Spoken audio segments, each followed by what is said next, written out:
Hey guys, it's Katherine, technical agronomist of the channel in northern and central Illinois. And today I'm actually recording this Monday, June 2nd, for Thoughts from the Truck.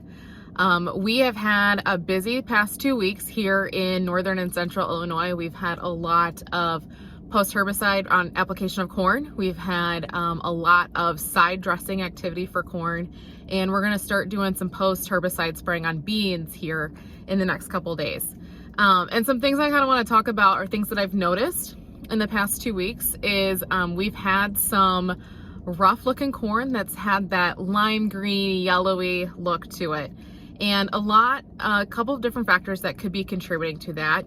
The first one is going to be the cooler temps. So we had cooler temps the past 2 weeks, barely reaching 75 some days we didn't even reach 70 degrees. And as that corn is growing, it likes the heat, and we just haven't had enough heat for that to really be that nice green color that we're used to. The other thing that has been happening in this time frame is the corn is going from seed reserves into being able to self-sustain itself. So it's in that transition time, and sometimes it looks a little rough, and we've had that with cooler weather, so we're seeing a little bit rougher look to that potentially.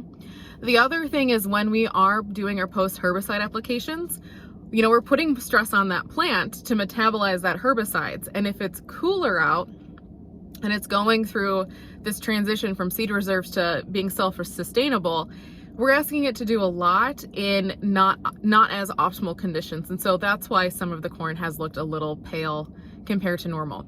The good news is with the rain that we got recently, and then with the heat that we're gonna get this week and potentially rain tomorrow evening until Wednesday, that corn should really take off and really look really good shortly, if it isn't already.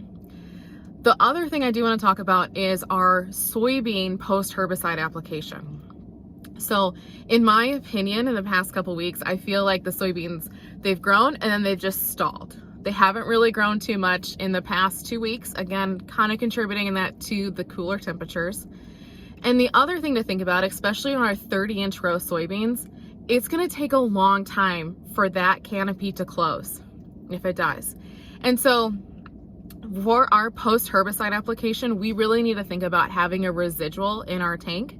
And that residual will help protect, keep it as clean as we can for those seeds that have not germinated yet and might germinate in the next 14 days after post-herbicide application and after we get that rain to activate the residual. So that'll help keep us cleaner longer until we reach canopy closure for that. And so those are just some couple things to think about as we enter into the June month for that. So again, the corn that might have looked a little pale green should be greening up soon as we get this heat and this rain this week.